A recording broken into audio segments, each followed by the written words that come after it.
this track, less than a minute to get round it, but it's still tricky. 2.57 kilometers, 7 corners in all, and just 9 meters of elevation. But it's a great circuit. It's been held racing since 1957 here. The history is quite unique, and there's a floor below us with all the treasures from past years and all the greats, including Sterling Moss.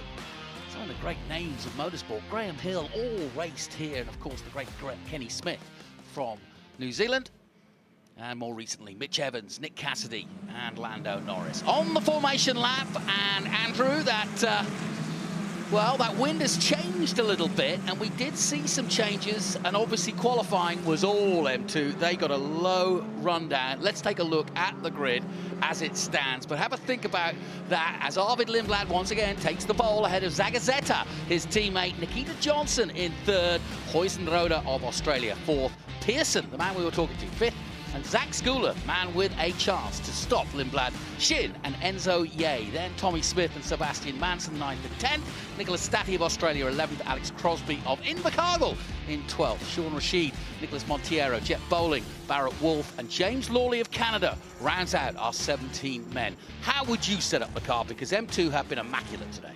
They have. They've done a great job already. It's this track is all about this big, long straight down into turn one. So with that, you don't want a lot of aero drag, so you want to take that aero off to make it quicker in a straight line. And you go, well, why don't you just always do that? But then you arrive at turn one, which is a high aero corner where you need that downforce back. So you just want to make that balance as much as you can to what's going to work. And if you're Arvid out front, you don't really need that downforce as much because you're able to get that better run down the straight. So I'd say they've just been trimming that car out, taking as much downforce out as they can to get a good run down the straight. We didn't race at Teretonga last time round in 2024, but last time we did in 2023. Charlie Wirtz, the champion that year, won the first race. Callum Hedge won the second, and Wirtz, who went on to become champion, won the third. I wonder if that's an omen for this man, Lindblad. He lines up once again in pole position. He has not put a wheel wrong throughout this season, and he has been quite spectacular. Perhaps the wrong decision to go on slicks in race 2 was the only chink in the armor, so to speak. But Zagazzetta has an opportunity now. He knows the data, he'll have looked at it, they know what his setup is, and Nikita Johnson likewise in third. Second in the championship, remember, the young 16-year-old from Florida. So much up for grabs. Can Teretonga, as it always has in the past, throw up some interesting racing? We are about to find out. On go the lights. Out go the lights, and away we go, and a good start from Zagazzetta. He's got a flyer, the Peruvian. Well, put the coffee on, here we go. Lindblad's been beaten to the first corner, and Lindblad takes second, but that was superb stuff off the line by Zagazzetta. Yeah, Nikita Johnson has also snuck into third place here as well, but what a start by Matthias Zagazzetta to take the race lead. Manson going around the outside, the long way round, but already Zagazzetta got a car length on Lindblad. Really impressive start. Nikita Johnson still in third. Huizenrode fourth. Schooler up to fifth at the start. Josh Pearson, those famous starts still aren't helping him. He drops a place. So everything starts to settle down from this first lap. Everyone finding their position. Cold tyres makes it harder into the braking zone into this last corner here before they line themselves up for the massive long straight from the slowest corner on the track onto the massive long straight down into turn one again. Yeah, this is where if you do set a low downforce, you're going to get speed. And look at Zagazzetta. He is going 58.8 from a standing start. Brilliant stuff. Lindblad will follow him across the line with 59.4, but that was a brilliant start by the young Peruvian who's got FIA F3 experience, and he too wants some limelight. Nikita Johnson has the target of the Red Bull man in front of him. The man second in the championship by 40 points, remember. If he can stop Lindblad here and just get a few more points and eke out that going into race 2, it's all bets off. Yeah, that's the one. It's all game on at the moment as we're starting to near the end of the championship, the second to last round for these guys before we head to Highlands for the New Zealand Grand Prix weekend. Obviously, championship points still apply for that weekend, but the New Zealand Grand Prix title is something that every driver also wants as well as they make their way again for lap number 2 of 25 across the start-finish line. And Zagazzetta increasing that lead, another fastest lap of 54.7, but Lindblad beats it, 54.71. So literally 100th of a second between them, but nothing between them when it comes to fighting for position here. But Zagazzetta has got away well, and it's going to be hard with that low downforce setup of Lindblad to try to get closer to him. It's going to affect the car if he gets any closer. Yeah, so at this stage of the race, for Lindblad, you'll have a couple of laps here to push on and try and catch up and try and make the move on Zagazzetta. But if that's not going to work, you switch the strategy on its head. You look after the tyre for as long as you can and hopefully hope that Zagazzetta does wear his tyres out too quickly. So that's what he'll be trying to play at the moment, try to make these tyres last as long as he can after a little crack here. But we've got Rusty down the lane.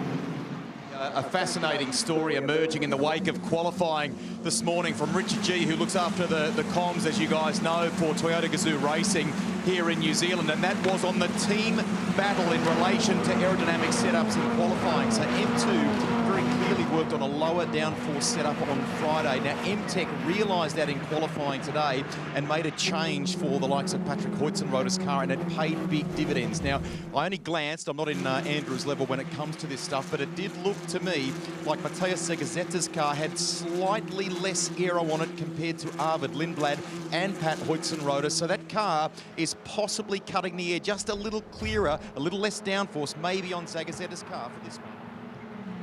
Yeah, I'm going to go as far as saying there's a few games starting to emerge here amongst the way that these guys are setting the aero up on the cars, because you got to think they've had hours before this race to decide where they're going to run the setup, what wing trim they're going to have on the car, and it's it's about the only setup thing you can see on your competitors' cars. When you're lined up on the dummy grid, you can see where the wings are positioned on the cars around you, and you go, okay, he's got quite a lot less aero than me.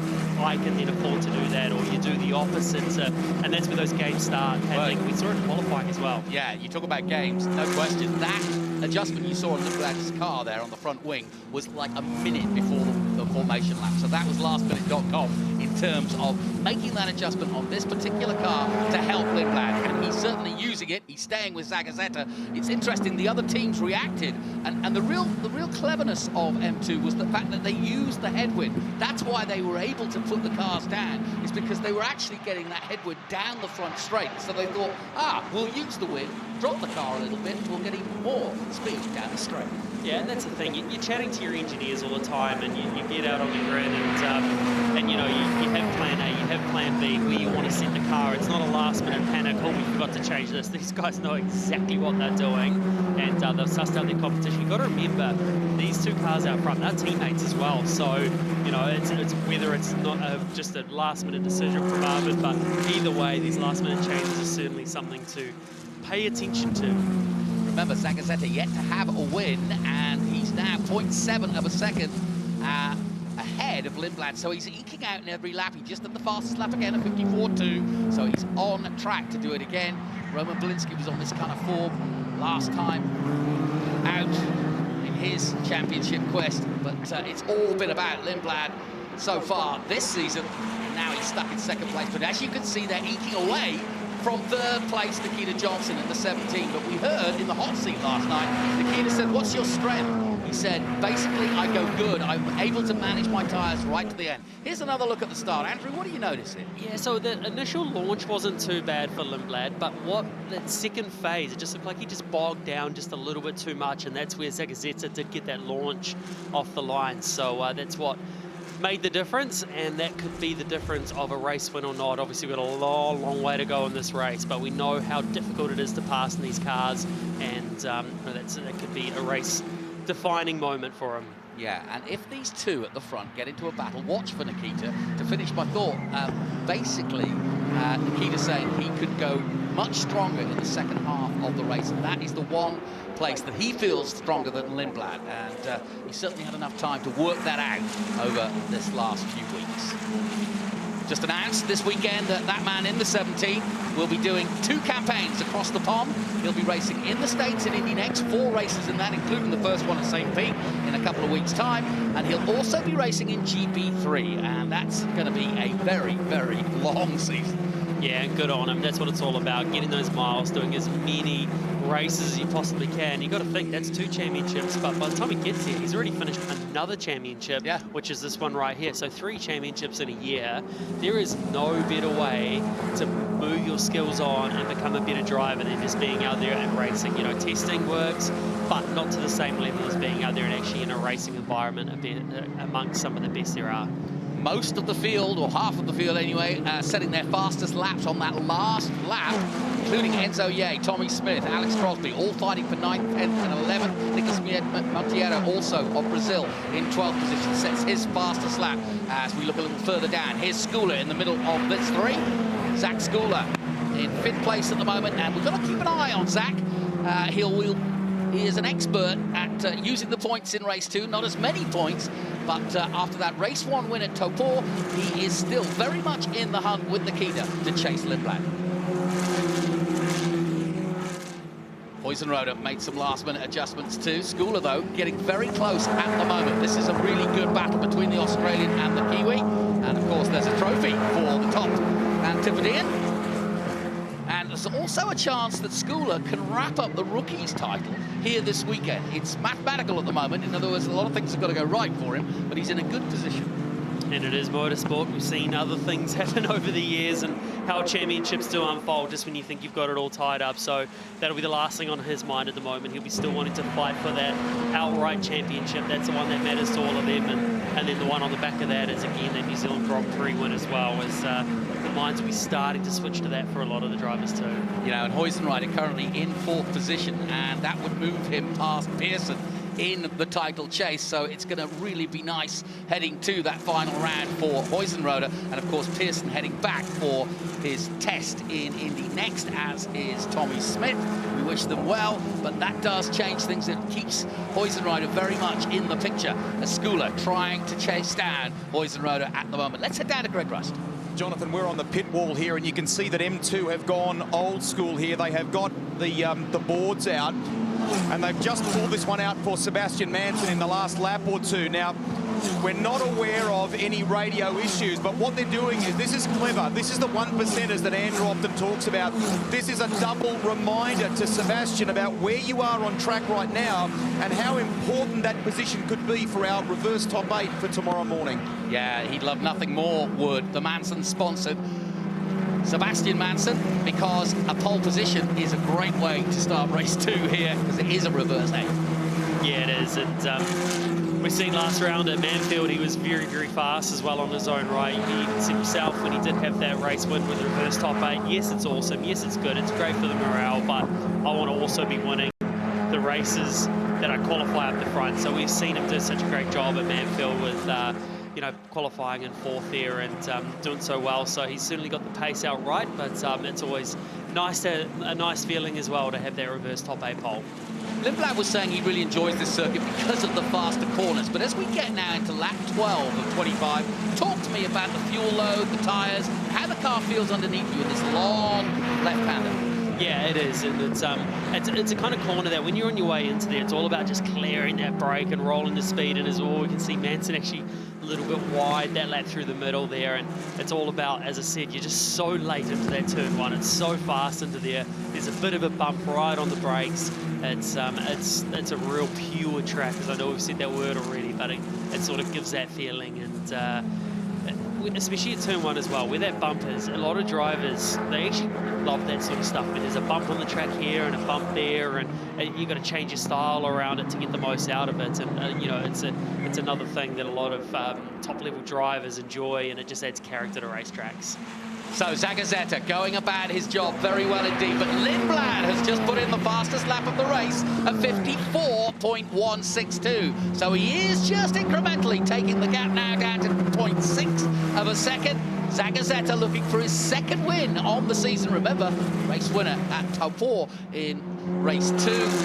And Zagazzetta definitely fired up. I spoke to him earlier in the weekend, and he really, like a lot of the drivers, he really enjoys this track. It's not many corners. It's not, on paper, difficult difficult to look at, but it's a real challenge and a lot of high-speed corners and rhythm. You've got to have rhythm. You've got to have flow. You miss one corner, you talk about a mistake, and it all goes horribly wrong, doesn't it? Yeah, it does, and it's so hard to piece it all together. You've just got to be on your game the whole lap. The car's got to be so good around here because you need that confidence through the high-speed parts of the track.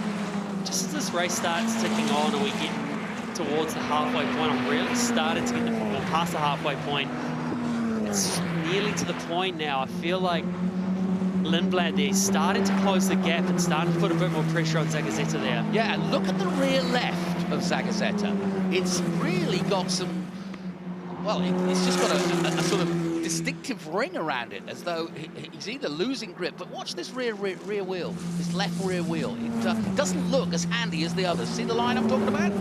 Yeah, it's nearly just like a rubber build-up situation on that tyre on the right rear, which, and that because that inside tyre doesn't get a lot of use around here. Right. You've only got one real right-hander around this track, so Yeah, coming off the tyre now. yeah, you can sort of see it flick up there a bit. So I think it's just because that tyre really doesn't get a lot of use around this track, and it's just a little bit of build-up.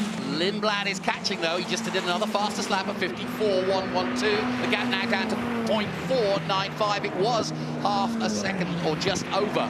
Now it's getting much closer between these two, and surely Lindblad now will be feeling the air off the back of Zagazzetta's car, but he is increasing bit by bit. That's Zagazzetta.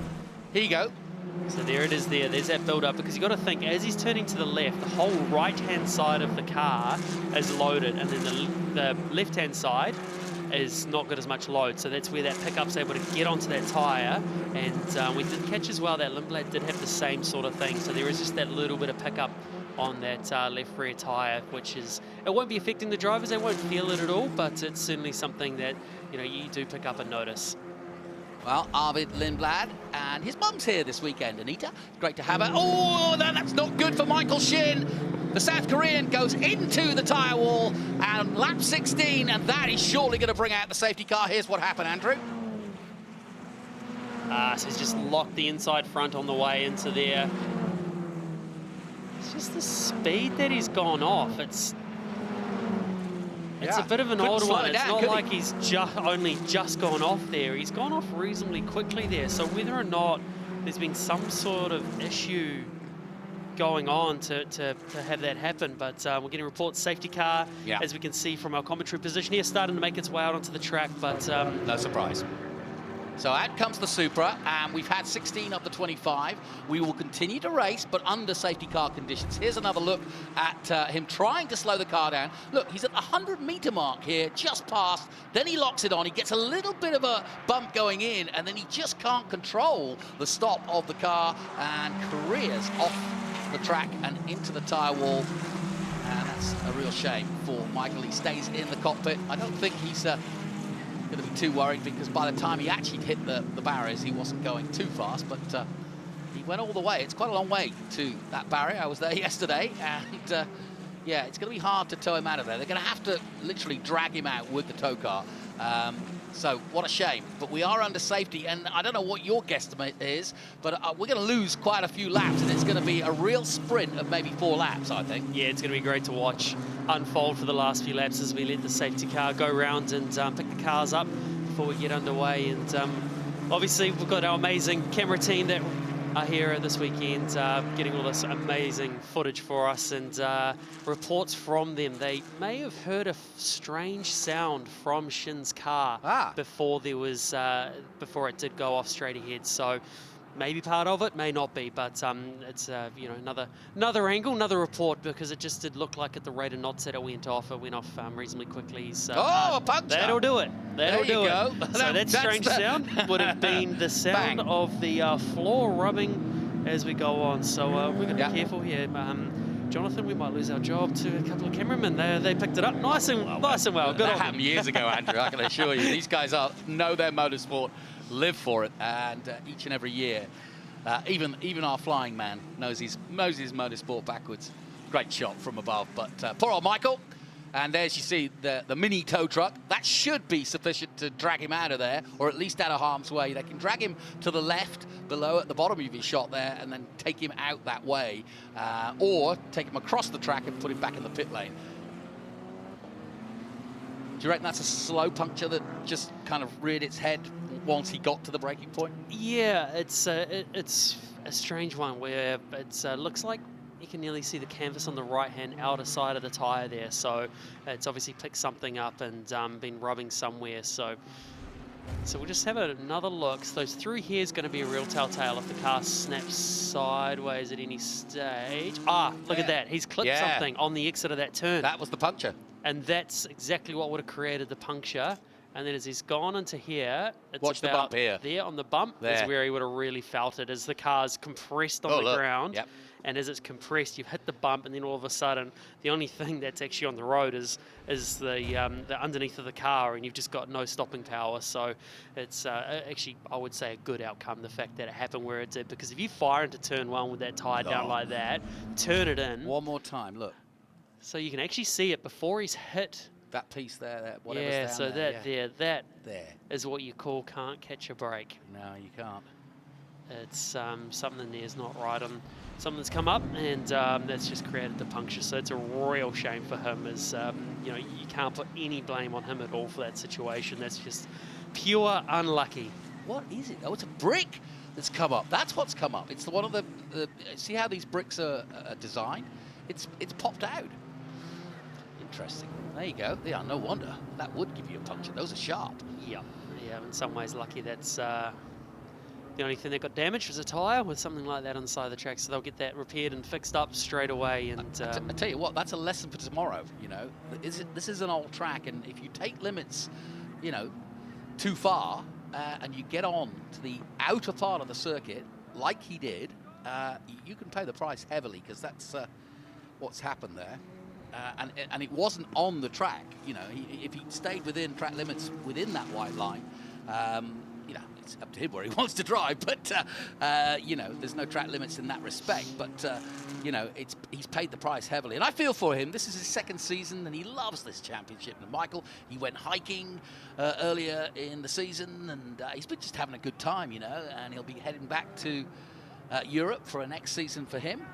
And right now, he's heading back to the pits. So they are struggling to drag that car away. And we're 19 of the 25. I said 4 laps. We'll be lucky, won't we? Yeah, especially with that brick out like that. I wouldn't be surprised if they end up just calling this one and having a rethink and getting that situation sorted, because there's obviously a safety issue around that I can brick. confirm And, the race won't commence. Yeah, and I'd say that's to do, and that's a great job by the team to have that right in mind to not restart. There's a safety issue that needs to be readdressed. You can't leave it like that. They have to get out there. Yeah, because if one's done it, well, it's not saying another one can do it. And just back to your point there as well, the fact that that part of the track, the only time it actually really gets used is in international form of motorsport. Like throughout the year, it's actually not the best part of the track to use. It's quite slippery, but because everyone's using it, it ends up reasonably grippy, so it becomes part of the racetrack. So a lot of the drivers do use that part of the circuit. So yeah, we're just getting reports that this race will not recommence. Yep, we can confirm that now. Red flag is out, and for our viewers around the world, 20 of the 25 laps done, and Matthias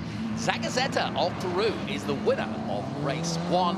And safety concerns with bricks flying up and causing a puncture for Michael Shin of South Korea has given the result, certainly, to Zagazeta, who deserves it, to be fair. He got the start, got ahead of Lindblad. Lindblad will take second place and Nikita Johnson third, so that means the championship chase still very much alive. Patrick Huizenrode takes fourth place, Zach Schooler fifth, and Josh Pearson, in his last weekend here, will take sixth. And confirmation of that result then, Zagazeta of Peru takes his second win of the season, Arvid Lindblad of Great Britain second, and the USA's Nikita Johnson takes third, Patrick Huizenrode of Australia fourth, Zach Schooler of New Zealand fifth, Josh Pearson of the States in sixth, Sebastian Manson, local boy from New Zealand, in seventh, Enzo Ye of Chinese Taipei, Happy New Year to him, he is in eighth, Tommy Smith is ninth from Australia, and Alex Crosby from Invercargill right down the road here in 10th position, and Nicholas Monteiro. Good result for Monteiro. That's a better result, 11th. And Statty moving up the board bit by bit, the young Australian who is in his first season. Jet Bowling finishes 13th. Sean Rashid in 14th place. Barrett Wall 15th. James Lawley 16th. And Michael Shin, with that puncture, is a DNF. Well, let's take a look at the highlights right from the get-go. It was Zagazeta who got the better start from the line, pulled ahead of Arvid Lindblad, who chased him down for the first few laps as they swapped lap after lap, fastest lap. Good start from Huizenrode of Australia. He slotted in behind in 4th position. And then these two pulled away from the chasing pack, continuing to put fastest lap after fastest lap. Meanwhile, Nikita Johnson in 3rd in the 17 was on his own. Then the moment came where the bricks flew up, caused a puncture for Michael Shin, and off he went into the distance, sadly for him. That was a safety concern, and one that is quite rightly brought this race to an early end. Shin in the tyres, and a bit of a letdown for him as those bricks fly up. Let down for him, let down for his tyre. A real shame for him, isn't it? Yep. So, Matias Zagazeta of Peru. Can't believe I've never really he's got the chicken arms out. I feel like chicken tonight too, there you go. And he's got, sponsored by Win, which is one of his Peruvian sponsors. In fact, the whole car is covered. And they are watching back at home in Lima and all over Peru. And he's making a name for himself, no question about it. Left his country as a youngster, because as he admits, not many tracks in his home of Peru. So first time we've really seen somebody at a world-class level like this from Peru. And I say, bring him on. I feel like this win has been brewing for him. We've seen he's been fast throughout this championship, and we know how fast Lindblad's been, but this has been brewing. He's a fast young driver, and you know, it's all come together for him in this one, so it's a well-deserved race, and one that, to be honest, I'm not surprised with. Let's head down to Steve MacGyver with our winner, Zagazeta. Thank you, Jonathan. Well, congratulations, race win number 2 in the Castrol Toyota Formula Regional Oceania Championship to Matias Zagazeta. Take that one.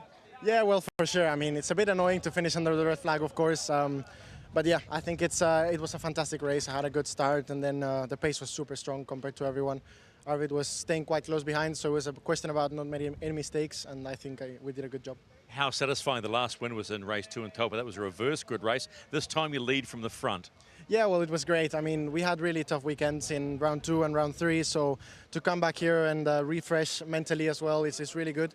And I think I'm quite happy with the job we've done on track and off track as well. And thanks, of course, to the whole team for the fantastic job. Everybody's been talking about Arvid. So is it satisfying to beat Arvid and just gain some, you know, psych?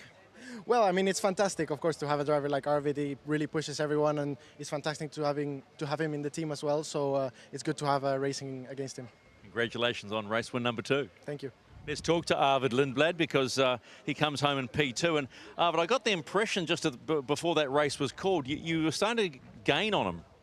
You looked like you were starting to gain on him in those final stages before it was called. Yeah, I mean, I think I was faster the whole race. It's not easy to follow here, but yeah, I didn't do a good enough start. So fair play to him that he won the race. Yeah, can you describe why you didn't start so well? I think my start was pretty decent, but he must have done a mega one. Yeah, but you're in control of this championship. Do you feel in control? Yeah, I guess I'm not really that fussed about the championship. I want to win every race, so I'm not happy because I didn't win today. So that's a fair play. Well done, though, P2. Thank you. All right, and Nikita Johnson, who was sitting behind Arvid in the championship. Well, okay, gets called, but that's more valuable points for you. Yes, very good points, and we learned about the track even more on the race run, so we just have to go think about what we're going to do overnight for tomorrow, so we'll see. What did you learn? Just how the tires worked on this track. I mean, it seems like the front and rear go away at the same time, unlike some of the other tracks, so that's very good to know, and then we just need to go look at the video, see what I could have done better. All right, so P3, so some more points in the championship run. Yes, it's nice. All right, let's get on with the podium, shall we? And this is race 1, round 4 of the Castrol Toyota Formula Regional Oceania Championship here at Teretonga Park in Invercargill. Trophies today presented by a very special guest, Dane Berry, the Toyota GAZOO Racing Europe GT4 coordinator. And in 3rd place from the USA, Nikita Johnson.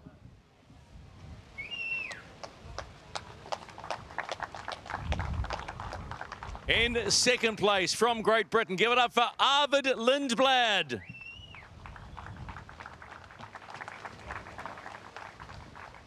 And in first place from Peru, his second race win in the championship, Matias Zagazeta. And that is your official podium for race 1, round 4 of the Castrol Toyota Formula Regional Oceania Championship. Well done to the young Peruvian. He deserves that. He got the start, got the whole shot on Lindblad. You can see the disappointment in that interview. And there's a touch of the Maxes there for Lindblad. Doesn't want to lose any races, but that's probably why he's going to get where he wants to go in this game, because that's what you need. Lindblad then, the current leader still on 267. Nikita Johnson, though, 223 now. And Zach Schooler, the rookie, on 213. Huizenrode still very much in the hunt, but only 2 ahead of Josh Pearson, who disappears after this weekend. So Huizenrode is in the hunt very much. Then comes Zagazeta, who may get into that hunt by the end of this weekend. He's on 174. Manson, 147. Enzo Ye, 115. Michael Shin in 9th in 110, just 1 ahead of Will Brand. He'll be back next weekend. Sean Rashid of the USA in 11th place.